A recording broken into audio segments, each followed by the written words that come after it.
everyone, here is Javeria Javed and today I am going to share my new video about financial statement.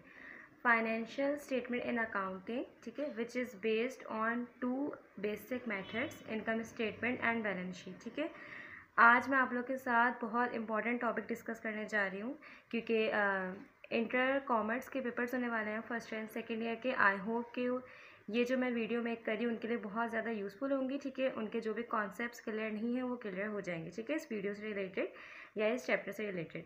अच्छा, today we are making income statement. मैंने आपको पहले ही बताया था कि हर company, कोई भी बिज़नेस होता है, वो साल के एंड में ये कैलकुलेशन करता है कि साल के एंड में जो उसने जितना भी अपना बिज़नेस रन किया पूरे साल, तो उसको साल के आखिर में प्रॉफिट हो रहा है या लॉस हो रहा है। इस प्रॉफिट एंड लॉस की कंप्यूटेशन हम इनकम स्टेटमेंट की हेल्प से करते हैं। ठीक है, फाइनेंशियल स्टेटमेंट से मुराद ये है कि फाइनेंशियल स्टेटमेंट में हमारे सारे के सारे वो स्टेटमेंट मौजूद होंगे जो हमने पूरे साल परफॉर्म किए रिलेटेड टू आवर फाइनेंस। ठीक है, मतलब हमने अगर कुछ परचेज़ किया, कुछ सेल किया, कुछ अपने एक्सपेंसेस पे किए, ठीक है, कोई कैश विड्रॉ किया, किसी कैश की पेमेंट की, मेरी लाइबिलिटीज़ जितनी भी होंगी, ठीक है, इस लाइबिलिटीज़ भी बिल्कुल मेरी फाइनेंस से रिलेटेड ही हैं। ठीक है, बेसिकली ऑल फाइनेंशियल ट्रांजेक्शन को हमने एक साथ जमा कर लिया फाइनेंशियल स्टेटमेंट में, जो हम साल के आखिर में कैलकुलेट करते हैं। ठीक है, अच्छा, मैंने आपके साथ एक बहुत सिंपल सा क्वेश्चन शेयर किया है, ठीक है, फाइनेंशियल स्टेटमेंट का। आगे इंशाल्लाह डिटेल में जब हम इसको पढ़ेंगे तो हम इसमें कुछ एडजस्टमेंट्स भी होंगी, बट सबसे पहले मैं आपको इनकम स्टेटमेंट और बैलेंस शीट बनाना सिखाऊंगी ताकि आपको इनकम और बैलेंस शीट का कॉन्सेप्ट क्लियर हो जाए। उसके बाद फिर मैं आपको एडजस्टमेंट की बहुत सिंपल टेक्निक्स बताऊँगी कि आप एडजस्टमेंट एंट्रीज़ बहुत सिंपल तरीके से बना सकते हैं। बहुत इजी टेक्निक है, आपको सिर्फ वो टेक्निक्स को लर्न करना होगा, थोड़ा सा कॉन्सेप्ट क्लियर हो जाएगा आप लोग, तो आपके लिए कोई भी एडजस्टिंग एंट्री बनाना मुश्किल नहीं होगा इंशाल्लाह। अच्छा, the question number 1, the trial balance of the company name is Khalid traders for the year ended December 31, 2004 is as under. मतलब एक खालिद ट्रेडर जो है एक कंपनी है, ठीक है, एक बिज़नेस का नाम है। खालिद ट्रेडर्स का ये साल के आखिर का ट्रायल बैलेंस है, मतलब पूरे साल जो भी इसने बिज़नेस परफॉर्म किया उसमें साल के आखिर में जो जो है उसके पास मौजूद है, जिसकी जो अमाउंट है डेबिट साइड पर और क्रेडिट साइड पर उसके नेचर के मुताबिक मौजूद है। ठीक है, तो ये ट्रायल बैलेंस हमें साल के आखिर में मिला है। अब इस ट्रायल बैलेंस की हेल्प से हमें इनकम स्टेटमेंट और बैलेंस शीट मेंटेन करनी है। ठीक है, यहाँ पे कुछ एसेट्स, लाइबिलिटीज़ और हमारा कैपिटल मौजूद है। ठीक है, मतलब बेसिकली तीन हेड्स, हमारे जो तीन मेन हेड्स हैं, एसेट्स, लाइबिलिटीज़ और कैपिटल, तीनों ट्रायल बैलेंस में मौजूद है। ठीक है, बहुत सारे एसेट्स हैं, लाइबिलिटीज़ हैं और कैपिटल, ठीक है, जो कि हमारा ओनर्स इक्विटी भी कहलाता है। और यहाँ पे एक कॉलम है डेबिट एंड क्रेडिट। ठीक है, this trial balance is balance. ठीक है, ये ट्रायल बैलेंस जो है वो बैलेंस है। सेकेंड थिंग इज़, यहाँ पे ट्रायल बैलेंस के एंड में एक चीज़ मौजूद है, merchandise inventory on December 31, 2004 was ₹30,000। ठीक है, अकाउंटिंग में सबसे पहले हमेशा आपको डेट को बहुत ज़्यादा फॉलो करना है, डेट को बहुत ज़्यादा मेंशन करना है, डेट का बहुत ज़्यादा ख्याल रखना है, स्पेशली आपको अकाउंटिंग में। ठीक है, तो यहाँ पे जो है मर्चेंडाइज इन्वेंट्री के आगे एक डेट मेंशन है, December 31, 2004। ठीक है, इसका मतलब ये है कि ये वो इन्वेंट्री है जो मेरे पास साल के आखिर में बची है, मौजूद है। ठीक है, और आप लोग ट्रायल बैलेंस में देख सकते हैं, you can see on your trial balance के एक मर्चेंडाइज इन्वेंट्री एक और मौजूद है। ठीक है, बट उसके ऊपर जो है डेट मेंशन है 1 जनवरी 2004। इट मीन्स जब मैंने अपना ईयर स्टार्ट किया, बेसिकली बिजनेस तो हो सकता है काफ़ी सालों से रन हो रहा हो, लेकिन जब मैंने अपना ईयर स्टार्ट किया तो मेरे पास जो साल के स्टार्टिंग में जनवरी की पहली तारीख को जो मेरे पास इन्वेंट्री मौजूद थी वो थी मेरे पास 20,000। ठीक है, उसके बाद मैंने और इन्वेंट्री परचेज़ की, उसको सेल आउट किया। ठीक है, उससे जितना भी इनकम कमाई, मतलब मैंने अपना बिजनेस चलाया, जो भी परचेजिंग की, सेलिंग की। ठीक है, साल के आखिर में मेरे पास जो इन्वेंट्री बच रही थी वो 30,000। ठीक है, तो बेसिकली समझाने का मकसद ये है कि हम इसको ओपनिंग इन्वेंट्री कंसिडर करेंगे। मैं यहाँ पे OP मेंशन कर देती हूँ, ओपनिंग इन्वेंट्री। ठीक है, और हम इसको एंडिंग इन्वेंट्री कंसिडर करेंगे। ठीक है, एंडिंग इन्वेंट्री। ठीक है, it's opening inventory and it's ending inventory. ठीक है, और ये मुझे ओपनिंग और एंडिंग का कॉन्सेप्ट इसकी डेट से क्लियर हुआ है। ठीक है, मैंने पहले भी आपको बताया कि अकाउंटिंग में date is very important, date, month, year. ठीक है, सबका आपको बहुत ज़्यादा ख्याल रखना है, specially when we are making any financial statement in accounting. ठीक है, अच्छा, अब सबसे पहले हम लोग कंपनी का नाम देख लेते हैं। इनकम स्टेटमेंट बनाने का एक पैटर्न है जो कि फॉलो करना बहुत ज़रूरी है। इनकम स्टेटमेंट के ऊपर टॉप पे सबसे पहले कंपनी का नाम मेंशन होता है, जो कि मैं आपको मेंशन करना सिखाऊंगी। टॉपिक का नेम आता है इनकम स्टेटमेंट, और डेट किस तरह से मेंशन होती है मैं आपको भी डालना सिखाऊंगी, सब मेंशन करना सिखाऊंगी, ठीक है। 3 कॉलम्स मेंटेन होते हैं, ऊपर एक सिर्फ हॉरिजॉन्टल इस तरह से लाइन मेंशन होती है, वर्टिकल में 3 कॉलम्स आपको मेंटेन करना है। यहाँ पे आपका जितना भी डाटा होगा जो सोल्यूशन के लिए आपका बेस होगा वो यहाँ पे आप राइट करोगे, ठीक है।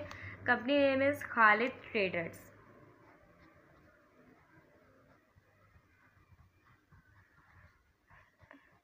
You can use black marker for this heading, ठीक है, आप ब्लैक मार्कर यूज़ कर सकते हो इस हेडिंग के लिए, Khalid traders. And our topic is income statement.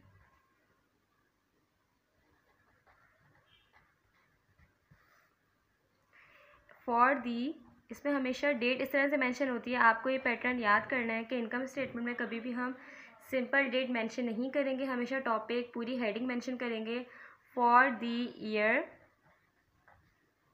Ended दिसंबर आप चाहे तो शॉर्ट लिख सकते हैं, नो प्रॉब्लम, 31st, और जो भी ईयर गिवन होगा वो आप यहाँ पे मेंशन करोगे। ये पैटर्न है बेसिकली इनकम स्टेटमेंट फॉलो करने का, इनकम स्टेटमेंट बनाने का, ठीक है।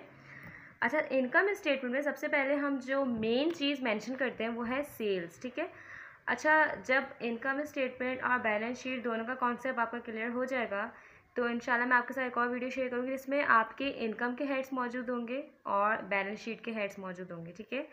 इनकम के हेड्स और बैलेंस शीट के हेड्स अलग बताने का मेरा मकसद ये है कि ताकि आपको ये कॉन्सेप्ट क्लियर हो कि इनकम स्टेटमेंट में कुछ हेड्स हैं, इनकम स्टेटमेंट में से वही हेड्स जाते हैं, और बैलेंस शीट में से वही हेड्स जाते हैं जो बैलेंस शीट के लिए पर्पज़ के लिए यूज़ होते हैं। अब इनकम की अगर मैं बात करूं तो इनकम स्टेटमेंट मेरी इनकम से रिलेटेड है, ठीक है। और अगर मैं इनकम से बात करूंगी, मैं कुछ कमा रही हूँ तो मैं कैसे कमा सकती हूँ, मैं कुछ परचेज करके और उसको सेल आउट करके इस तरह से कमा सकती हूँ। तो इनकम स्टेटमेंट में मेरी जितने भी परचेजिंग, जितने भी सेलिंग, ठीक है, और जितने भी मेरे एक्सपेंसेस होंगे और जितनी भी मेरी कोई अदर इनकम होगी तो वो रिकॉर्ड होगी, ठीक है। मेन पॉइंट्स मैं आपको वापस बता रही हूँ कि इनकम स्टेटमेंट में हमेशा सिर्फ परचेजेस, सेल्स और परचेजेस और सेल्स से रिलेटेड कोई भी अकाउंट लाइक सेल्स डिस्काउंट या परचेज डिस्काउंट या सेल्स रिटर्न या परचेज रिटर्न, एनी अकाउंट, ठीक है, जो सेल्स या परचेज से रिलेटेड हो वो भी इनकम स्टेटमेंट में ही जाएगा क्योंकि वो भी मेरा इनकम का ही हिस्सा है, ठीक है। और आर और एक्सपेंसेस, हमारे सारे एक्सपेंसेस भी मेरी इनकम का ही हिस्सा होता है क्योंकि मैं अपनी इनकम से ही अपने एक्सपेंसेस पे कर रही होती हूँ, तो वो सब भी इनकम स्टेटमेंट का ही पार्ट है, ठीक है। तो 3 चीज़ों पे आपको, और मेरी इन्वेंट्री, मर्चेंडाइज इन्वेंट्री, क्योंकि असल में मैं मर्चेंडाइज इन्वेंट्री ही परचेज कर रही हूँ और सेल कर रही हूँ। इन्वेंट्री मतलब मेरा स्टॉक, ठीक है। मेरा किसी का भी बिज़नेस है, सपोज़ कीजिए मेरी कपड़ों का बिज़नेस है, तो अगर मेरे पास कपड़े मौजूद है तो वो मेरी इन्वेंट्री है, ठीक है, वो मेरा स्टॉक है। मैं उसको मर्चेंडाइज इन्वेंट्री भी कह सकती हूँ, मैं उसको स्टॉक भी कह सकती हूँ, ठीक है। तो merchandise inventory opening and ending दोनों यहाँ पे जाएंगी, ठीक है, इनकम स्टेटमेंट में। और 3 चीज़ें मैंने आपको, 3 मेन चीज़ें आपको बता दी हैं, सेल्स, परचेजेस एंड एक्सपेंसेस, और अगर कोई अदर इनकम मौजूद है तो ऑफकोर्स वो भी जाएगी, ठीक है। अच्छा, सेकंड थिंग ये, सबसे पहले मैं जिस तरह से बताया कि सेल्स जाएंगी तो सबसे पहले हमें ट्रायल बैलेंस से ढूंढ के सेल्स यहाँ पे लिखनी होती है, ठीक है। सेल्स मेरे पास जो टोटल जो मेरे पास सेल्स है वो है 1,60,000, 1,60,000 सेल्स मेरे पास मौजूद हैं बेचने के लिए, ठीक है। अगर सेल्स डिस्काउंट या सेल्स रिटर्न गिवन होगा तो मैं सेल्स में से लेस करूँगी, अगर गिवन नहीं होगा ट्रायल बैलेंस में तो मैं लेस नहीं करूँगी, ठीक है। अब हमें ये चेक करना है कि गिवन है या नहीं गिवन है, ठीक है। सेल्स तो मुझे नज़र आ रही है जो कि मैंने मेंशन कर दिया, तो मैं सेल्स पे टिक मार्क कर देती हूँ, ठीक है। सेल्स मैंने मेंशन कर दिया, अब मुझे सेल्स को रिकॉर्ड नहीं करना क्योंकि सेल्स मैंने रिकॉर्ड कर दिए। सेल्स के नीचे सेल्स डिस्काउंट मेंशन है, अगर मैं नीचे जाऊँ तो सेल्स रिटर्न गिवन नहीं है, ठीक है। तो हम सिर्फ सेल्स में से सेल्स डिस्काउंट लेस करेंगे। ज़रूरी नहीं है कि डिस्काउंट और रिटर्न दोनों साथ गिवन हो, और ज़रूरी नहीं है कि डिस्काउंट या रिटर्न गिवन हो सकता है कभी सिर्फ सेल्स गिवन हो तो आपको सिर्फ सेल्स ही मेंशन करना है, ठीक है। हो सकता है रिटर्न साथ गिवन हो तो सेल्स में से रिटर्न लेस कर दीजिएगा, अगर डिस्काउंट गिवन हो तो डिस्काउंट लेस कर दीजिएगा, अगर दोनों गिवन हो दोनों लेस हो जाएंगे, और अगर दोनों नहीं गिवन होंगे दोनों में से कुछ भी लेस नहीं होगा। अभी मेरे पास गिवन है सेल्स डिस्काउंट, तो मैं लेस की हेडिंग डालूंगी, ठीक है, लेस ज़रूर लिखूंगी मैं लिखूंगी सेल्स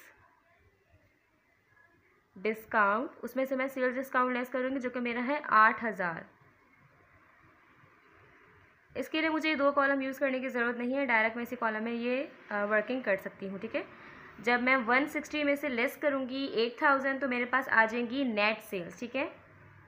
नेट सेल्स का मतलब होता है कि ये मेरे पास नेट सेल्स हैं, बेसिकली मेरे पास ये बेचने के लिए मौजूद हैं। अब मुझे इसमें से कोई डिस्काउंट या कोई रिटर्न भी लेस नहीं करना, ठीक है। ये मेरी नेट सेल्स कहलाती हैं जो कि है 150,000, ठीक है। अच्छा, हमेशा याद रखिएगा इनकम स्टेटमेंट में नेट सेल्स में से एक बहुत मेन चीज़ लेस करते हैं जो कि है कॉस्ट ऑफ गुड्स सोल्ड। अब मैं ये हेडिंग जो है वो ब्लैक, आप पॉइंटर भी यूज़ कर सकते हैं, मैं ब्लैक मार्कर यूज़ करी हूँ, ठीक है। अगर आप मार्कर यूज़ करें तो ज़्यादा आपका परमानेंट ना हो, ठीक है। कॉस्ट ऑफ गुड्स सोल्ड, पहले मैं कॉस्ट ऑफ गुड्स सोल्ड थोड़ी डिफाइन कर दूं कि cost of goods sold basically है क्या। कॉस्ट ऑफ गुड्स सोल्ड हमारी वो अमाउंट है जो कि हमारे पास जितनी सेल्स मौजूद थी उसमें से हमने कुछ बेच दी, ठीक है। तो कॉस्ट ऑफ गुड्स सोल्ड, आपने कितनी गुड्स बेच दी, बेसिकली आपको सेल्स में से वो लेस करनी है, बस। सिंपल वर्डिंग में अगर मैं ये बोलूँ कि आपको, अगर आपके पास इतनी सेल्स मौजूद हैं और अगर आपने जितनी बेची उसके बाद आपके पास आखिर में कितनी बची, कितना प्रॉफिट हुआ या लॉस हुआ, जो भी आपको कैलकुलेट करना है, सही है। तो कॉस्ट ऑफ गुड्स सोल्ड निकालने का एक बहुत आसान सा पैटर्न है और बहुत मेन पैटर्न है जो कि आपको फॉलो करना है, ठीक है। सबसे पहले आप लोग कॉस्ट ऑफ गुड्स सोल्ड में मेंशन करेंगे ओपनिंग इन्वेंट्री, ठीक है। Opening inventory and ending inventory मैंने आपके पास ऊपर ही क्लियर कर दी कि व्हाट इज़ ओपनिंग इन्वेंट्री। अच्छा, ओपनिंग इन्वेंट्री मैं डायरेक्ट सेकंड कॉलम में मेंशन कर रही हूँ, ठीक है। ओपनिंग इन्वेंट्री अगर मैं आपको दिखाऊँ तो मैंने आपको पहले ही बताया था कि यहाँ पे डेट मेंशन है, मर्चेंडाइज इन्वेंट्री 1 जनवरी 2004 और ओपनिंग इन्वेंट्री मेरे पास है 20,000, ठीक है। ओपनिंग इन्वेंट्री है ये किस तरह से मुझे पता चला, क्योंकि इसमें डेट मेंशन है, फर्स्ट मंथ की डेट मेंशन है, साल की स्टार्टिंग की डेट मेंशन है। 20,000 है तो मैं यहाँ पे 20,000 मेंशन कर दूँगी, ठीक है। अब मैं इसमें ऐड करूँगी परचेजेस। अब मैं एक हेडिंग डालूँगी, मतलब साल के शुरू में मेरे पास जितनी इन्वेंट्री मौजूद थी, तो ज़रूरी नहीं कि जो इन्वेंट्री मेरे पास मौजूद हो, अब जाहिर सी बात है इन्वेंट्री तो सिर्फ 20,000 है, मैं पूरे साल उसको तो सिर्फ नहीं बेच सकती, मुझे कुछ और परचेजिंग करनी पड़ेगी। तो मैंने पूरे साल परचेजिंग करी, ठीक है। तो जितनी मैंने पूरे साल की परचेजेस करी वो मैं यहाँ पे रिकॉर्ड कर रही हूँ। अब मैं ये वाला कॉलम यूज़ करूँगी, ठीक है। टोटल परचेजेस मैंने जितनी की, मैं आपको सवाल में दिखाती हूँ मेरी टोटल परचेजेस कितनी की है, मैंने यहाँ पे मेंशन है 80,000, ठीक है। टोटल पूरे साल की परचेज यहाँ पे गिवन है और टोटल परचेज मेरी है 80,000, ठीक है। तो वो मैं यहाँ पे मेंशन करूँगी 80,000। अच्छा, परचेजेस, पहले टोटल परचेजेस मुझे कैलकुलेट करनी है, ठीक है। टोटल परचेजेस कैलकुलेट करने के बाद मैं परचेजेस में से अगर गिवन होगा, तो बार बार मैं एक वर्ड यूज़ कर रही हूँ, इफ़ गिवन, ठीक है। डिस्काउंट या रिटर्न गिवन होगा तो आप लेस करेंगे, अगर गिवन नहीं होगा तो आपकी टोटल परचेजेस वही कंसिडर होंगी जो कि आपके पास मौजूद है, ओके। ऐड परचेजेस, परचेज में आप एक बहुत मेन चीज़ मैं आपको बता रही हूँ कि अगर गिवन होता है तो हमें ऐड करना पड़ता है transportation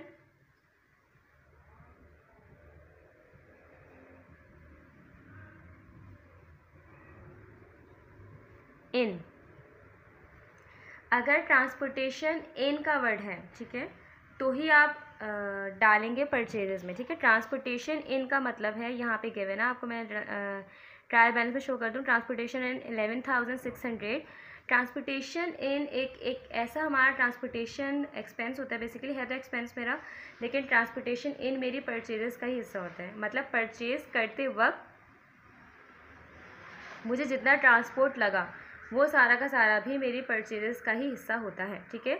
kindly keep this in your mind, अगर ट्रांसपोर्टेशन के आगे इन का वर्ड लगा है, इनको मैं मेंशन कर रही हूँ, तो ही आप उसको परचेजेस में ऐड करेंगे, अदरवाइज़ नहीं ऐड करेंगे। अगर ट्रांसपोर्टेशन के आगे एक्सपेंस का वर्ड लगा है तो वो हमारा एक्सपेंस है, लेकिन अगर ट्रांसपोर्टेशन के आगे इन का वर्ड लगा है तो वो हमारी परचेजेस में जाएगा। मतलब कुछ परचेज़ करते वक्त कोई ट्रांसपोर्ट लगा है तो वो भी हमारी परचेज़ का हिस्सा होगा, जो कि यहाँ पे गिवन है 11,600, ठीक है। अब जब मैं इन दोनों को ऐड करूँगी तो मेरे पास आ जाएंगी टोटल परचेजेस।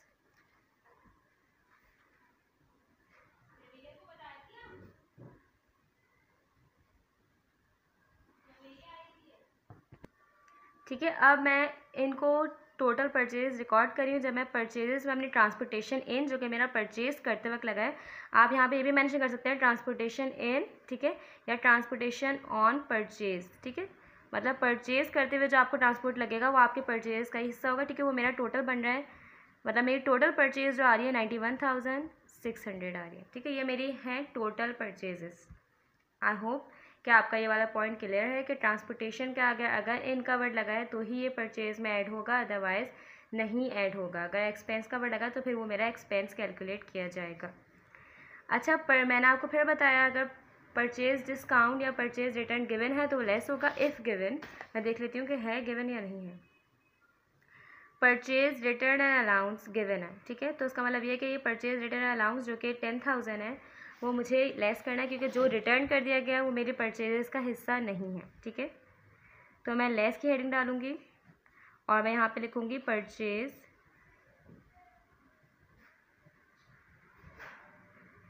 रिटर्न। अच्छा, एक बहुत मेन रूल मैंने नहीं बताया अकाउंटिंग में, मैं आपको बता दूँ कि जब भी हम अकाउंटिंग में कोई भी अमाउंट लेस करते हैं, तो जब भी हम अकाउंटिंग में कोई भी अमाउंट लेस करते हैं तो हम हमेशा उस अमाउंट को ब्रैकेट में लिखते हैं। मैथ्स का रूल ये होता है कि उसके आगे माइनस का साइन आ जाता है, लेकिन अकाउंटिंग का रूल ये है कि हम उस वैल्यू को ब्रैकेट में लिखेंगे। अगर वैल्यू ब्रैकेट में होगी तो समझ आ जाएगा इट मीन्स कि ये माइनस हो रही है। मुझे अब आराम से नज़र आ रहा है कि 91,600 में से 10,000 लेस हो रहे हैं, ठीक है। जब भी आप वैल्यू को ब्रैकेट में पुट करोगे तो इट मीन्स कि ये वैल्यू माइनस में है, ठीक है।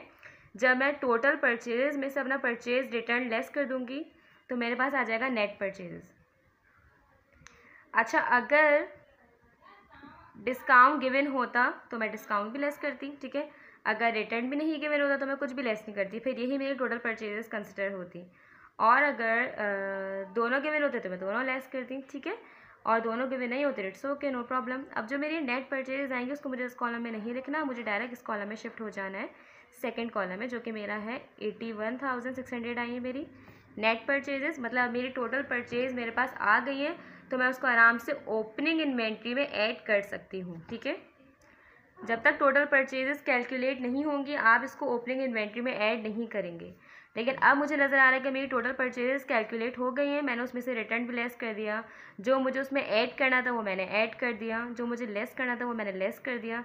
तो मैं आराम से ओपनिंग इन्वेंट्री जो कि मेरे पास पहले से मौजूद थी उसमें मैं अपनी जो मैंने और परचेज़ की वो मैं जब उसमें ऐड कर दूँगी तो मेरे पास आएगी गुड्स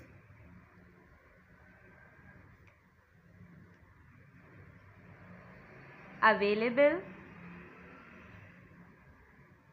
फॉर सेल। मतलब अब मेरे पास कितनी गुड्स अवेलेबल हैं कि मैं बेच सकूं। इसका मतलब बहुत सिंपल वर्डिंग में ये है कि गुड्स अवेलेबल फॉर सेल का मतलब है कि अब आपके पास ये गुड्स अवेलेबल हैं बेचने के लिए।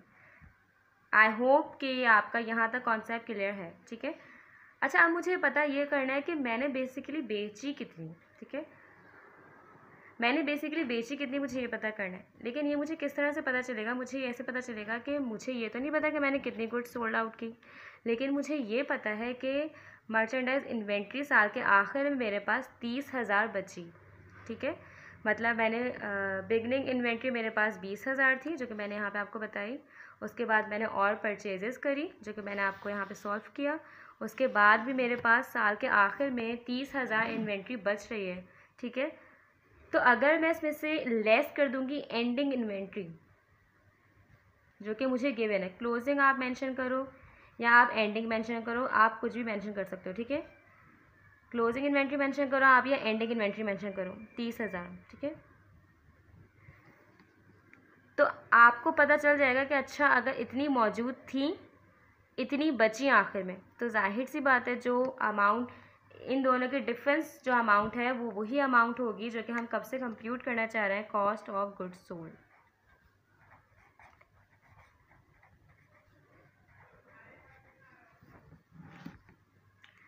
जब मैं 1,01,600 में से मैं लेस कर दूंगी 30,000 तो मेरे पास आ जाएंगे 71,600। इसका मतलब ये है कि अगर मेरे पास इतनी गुड्स अवेलेबल थी सेल करने के लिए तो मैंने उसमें से इतनी सोल्ड आउट कर दी, साल के आखिर में मेरे पास इतनी बची, और अगर सेल्स में से मैं ये लेस कर दूँगी कॉस्ट ऑफ गुड्स सोल्ड, तो मुझे एक बहुत मेन चीज़ पता चल जाएगी, ग्रॉस प्रॉफिट। ये मेरा मेन प्रॉफिट नहीं है, ये मेरा ग्रॉस प्रॉफिट कहला रहा है। ये मेरा नेट इनकम कैलकुलेट नहीं कर सकती मैं इसको ग्रॉस प्रॉफिट कंसिडर करूँगी, ठीक है। मैं इसको ग्रॉस प्रॉफिट क्यों कंसिडर करूँगी मैं आपको बताती हूँ, क्योंकि अभी मुझे इस ग्रॉस प्रॉफिट में से अपने एक्सपेंसेस भी लेस करने हैं, इसलिए मैं इसको प्रॉफिट कंसिडर नहीं कर सकती, मैं इसको ग्रॉस प्रॉफिट कंसिडर करूँगी, ठीक है। यहाँ तक आपका आई होप कि कॉन्सेप्ट क्लियर है। अब हम इसमें से एक्सपेंसेस लेस करेंगे, ठीक है। मैं आपको बताती हूँ कौन कौन से एक्सपेंसेस लेस होंगे। तो अब ये हमारा जो कंप्यूट हुआ है वो है हमारा ग्रॉस प्रॉफिट, ठीक है। अच्छा, ग्रॉस प्रॉफिट हम इसको इसलिए कह रहे हैं क्योंकि अभी तक हमने इसमें से अपने एक्सपेंसेस, जो कि हर बिज़नेस में हमारे कुछ एक्सपेंसेस होते हैं जो कि हमें लेस करने होते हैं अपनी ग्रॉस प्रॉफिट से, वो हमने अभी तक इसमें से लेस नहीं किए हैं। सबसे पहले हम इसमें से अपने एक्सपेंसेस लेस करेंगे। जब हम एक्सपेंसेस लेस कर देंगे उसके बाद हमें पता चलेगा कि हमारा टोटल प्रॉफिट और लॉस, ठीक है, हमें हो सकता है लॉस हो जाए, हमें हो सकता है प्रॉफिट हो जाए, ठीक है। ज़रूरी नहीं है कि हर बिज़नेस में प्रॉफिट ही हो और ज़रूरी नहीं है कि आपको लॉस ही हो, ठीक है। बिज़नेस के स्टार्टिंग के 1 और 2 ईयर्स होते हैं डिफ़िकल्ट कि आपको थोड़ा सा लॉस उसमें फेस करना पड़ता है, बट आपको प्रॉफिट भी हो सकता है मिनिमम बहुत कम प्रॉफिट हो, but we can gain profit and we can gain loss as well, ठीक है। अच्छा, अब हम ग्रॉस प्रॉफिट में से अपने एक्सपेंसेस लेस करेंगे, तो पहले मैं हेडिंग डालूंगी लेस ऑपरेटिंग एक्सपेंसेस।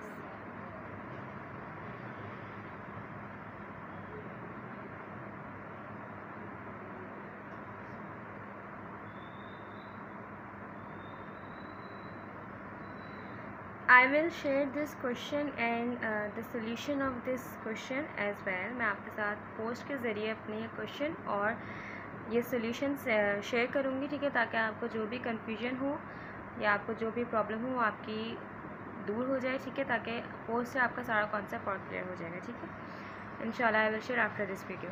तो अब मुझे देखना है कि कौन कौन से एक्सपेंसेस हैं जो कि मुझे डालना है, और एक्सपेंसेस जो हैं, जितने भी एक्सपेंसेस आपके क्वेश्चन में गिवन होंगे, सारे एक्सपेंसेस आपको इनकम स्टेटमेंट में डालने होंगे, जो कि मैंने वीडियो के स्टार्टिंग में बताया था कि हमारे एक्सपेंसेस बेस होते हैं हमारी इनकम पे, क्योंकि मुझे इनकम से ही अपने एक्सपेंसेस पे करने होते हैं। तो यहाँ पे आपको जितने भी एक्सपेंसेस शो हो रहे हैं वो सब के सब आपको इनकम स्टेटमेंट मेंशन करना है। पहले मैं एक साथ सारे एक्सपेंसेस के नहीं मेंशन कर रही हूँ। एडवर्टाइजिंग एक्सपेंस, किसी भी चीज़ की प्रमोशन करने के लिए आप एडवर्टाइजमेंट यूज़ करते हो, ठीक है। अब वो न्यूज़पेपर के ज़रिए हो सकती है, ठीक है।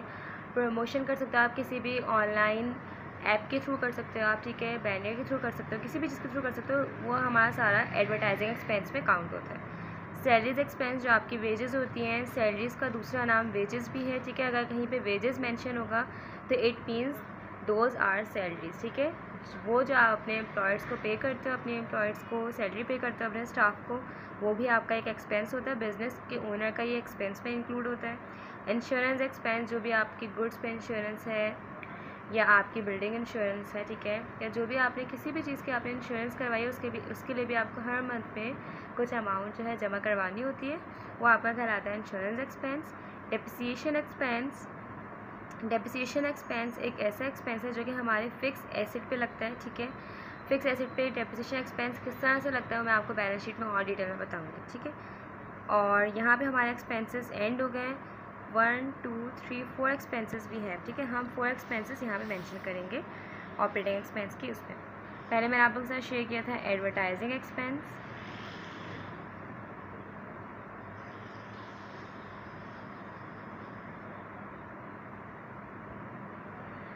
Second expense salaries expense,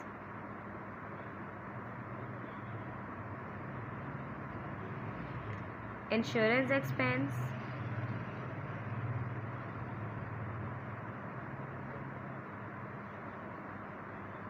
and depreciation expense.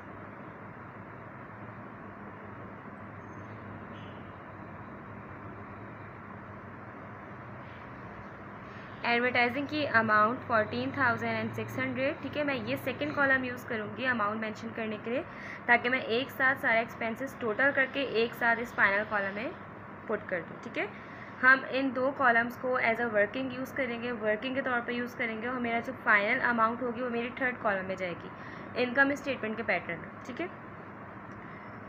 Salaries expense की मेरे पास जो अमाउंट है वो है 24,000, हमेशा आपको अकाउंटिंग में, मैंने पहले भी इन्फॉर्म किया था आप लोगों को, कॉमे आपको ज़रूर पुट करना है। कॉमे के बगैर आप लोग वैल्यू अगर पुट करते हो पेपर में भी तो आपके मार्क्स डिडक्ट हो सकते हैं, ठीक है। It's very important. Insurance expense 4000 and depreciation expense 2400, ठीक है। मैं आपको डेप्रिसिएशन एक्सपेंस का छोटा सा इंट्रो दे देती हूँ कि डेप्रिसिएशन एक्सपेंस जो कि मेरा फ़िक्स एसेट पे अप्लाई होता है, ठीक है। मतलब सपोज़ कीजिए अगर मैं कोई भी फ़िक्स एसेट परचेज़ करती हूँ, फ़िक्स एसेट कौन कौन से होते हैं मेरे, मशीन, बिल्डिंग, लैंड, ठीक है, these all are fix asset, और बहुत सारे हैं एक्सेट्रा, ठीक है। तो अगर मैंने कोई मशीन परचेज़ करी, 1 साल मैंने उस मशीन को यूज़ किया, तो 1 साल पहले वो मशीन जैसी थी 1 साल बाद भी वो मशीन वैसी नहीं रहेगी, उसकी वैल्यू कम हो जाएगी, उसकी वैल्यू गिर जाएगी, उसके ऊपर मुझे थोड़ा सा खर्चा करना पड़ेगा, ठीक है। तो वो जो अमाउंट उसके ऊपर लगती है उसको सही करने के लिए या उसको सेटल रखने के उस मशीन को, वो कहलाता है डेप्रिसिएशन एक्सपेंस। जितना भी खर्चा मैं अपने फिक्स एसेट के ऊपर करती हूँ वो मेरा डेप्रिसिएशन एक्सपेंस कहलाता है, ठीक है। मतलब मशीन की वैल्यू डेप्रिशिएट हो रही है, उसके ऊपर मुझे खर्चा करना पड़ा है, इसलिए इसका नाम है डेप्रिसिएशन एक्सपेंस, ठीक है। सपोज़ कीजिए मैंने ऑफिस इक्विपमेंट परचेज़ किया हुआ था, लेकिन ऑफिस इक्विपमेंट मैंने परचेज़ किया, उसके बाद मैंने उसको इस्तेमाल किया, जब मैंने उसको इस्तेमाल किया तो उसकी वैल्यू गिरी, उसके ऊपर मुझे थोड़ा बहुत खर्चा करना पड़ा, ठीक है। तो वो जो मैं खर्चा करूँगी अपने फिक्स एसेट के ऊपर वो कहलाता है मेरा डेप्रिसिएशन एक्सपेंस, वो भी मेरा खर्चा ही होता है, मेरा एक्सपेंस में ही इंक्लूड होगा। अब मैं ये सारा एक्सपेंस टोटल करके यहाँ पे हेडिंग डालूँगी टोटल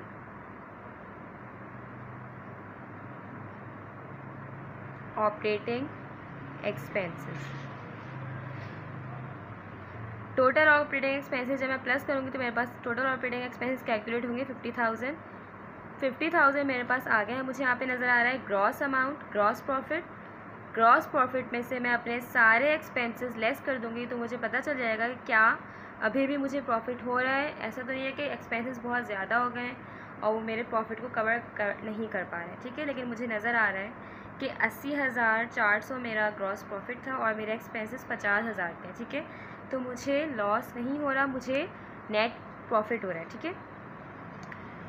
कितने का मुझे प्रॉफिट हो रहा है? 30,400 का। अच्छा, हमेशा जो लास्ट अमाउंट होती है अकाउंटिंग में उसको डबल लाइन में मेंशन करते हैं, ठीक है। ऊपर टॉप पे आपकी सिंगल लाइन होगी लेकिन नीचे आपको डबल लाइन मेंशन करनी है। और यहाँ पे आप हेडिंग डालेंगे नेट इनकम। आप ये भी लिख सकते थे नेट प्रॉफिट, ठीक है। जब आपका प्रॉफिट होगा तो आपका आंसर प्लस में आएगा, ठीक है। जिस तरह से अकाउंटिंग का और मैथ्स का, अगर मैं मैथ्स की बात करूँ तो अगर मैं प्लस वाली वैल्यू में से माइनस वाली वैल्यू लेस करती तो वही बड़े साइन का ही बड़े नंबर का ही साइन आता है। तो इस तरह से 80,400 प्लस में लिखा है। और जैसे कि मैंने आपको बताया कि हम जब भी ब्रैकेट पुट करते हैं तो इसका मतलब ये है कि आपकी वैल्यू माइनस में मेंशन है। तो मैं 80,400 में से जब लेस करूँगी 50,000, क्योंकि मुझे ये वाली अमाउंट इससे लेस करनी है क्योंकि इसमें ब्रैकेट मेंशन है, इसका मतलब ये अमाउंट माइनस में। जब मैं लेस करूँगी तो मुझे पता चलेगा कि मुझे पूरे साल बिज़नेस रन करने के बाद 30,400 का प्रॉफिट हो रहा है। अच्छा, प्रॉफिट को मैं दो नाम से ले सकती हूँ, नेट इनकम भी मैं मेंशन कर सकती हूँ और नेट प्रॉफिट भी, ठीक है। बट इन केस अगर यहाँ पे नेट लॉस होता, जो कि हम जब नेक्स्ट क्वेश्चन करेंगे मैं आपको सॉल्व करके बताऊँगी, माइनस का आंसर आता तो वो आपका नेट लॉस कंसिडर होता, ठीक है। तो उसको हम सिर्फ नेट लॉस के नाम से ही कंसिडर करेंगे, सिर्फ नेट लॉस का वर्ड ही यूज़ करेंगे। बट प्रॉफिट के लिए हम नेट इनकम का वर्ड भी यूज़ कर सकते हैं और नेट प्रॉफिट का भी, ठीक है। ये मेरा पैटर्न था इनकम स्टेटमेंट का जो मैंने आपके साथ शेयर किया। मैं थोड़ा सा रिव्यू दे रही हूँ कि सबसे पहले टॉप पे आपको कंपनी का नाम मेंशन करना होता है, फिर आपका इनकम स्टेटमेंट की हेडिंग आती है और इस तरह से डेट मेंशन होती है इनकम स्टेटमेंट में। For the year ended December 31, 2004 आपको एक टॉप पे बस एक लाइन ड्रॉ करनी है हॉरिजॉन्टल, बाकी आपको 3 कॉलम्स मेंटेन करने हैं। ये 2 कॉलम आपके वर्किंग के लिए बेस होंगे और थर्ड कॉलम में आप फाइनल अमाउंट सारी आप पुट करते रहोगे, ठीक है। सेल्स में से आपको कॉस्ट ऑफ गुड्स सोल्ड की अमाउंट लेस करनी है ताकि आपको पता चले कि आपका ग्रॉस प्रॉफिट कितना है, और ग्रॉस प्रॉफिट में से अपने सारे एक्सपेंसेस लेस करेंगे तो आपको पता चलेगा कि साल के आखिर में नेट इनकम हो रही है, नेट प्रॉफिट हो रहा है आपको या नेट लॉस हो रहा है। Okay, thank you so much. अल्लाह हाफिज़।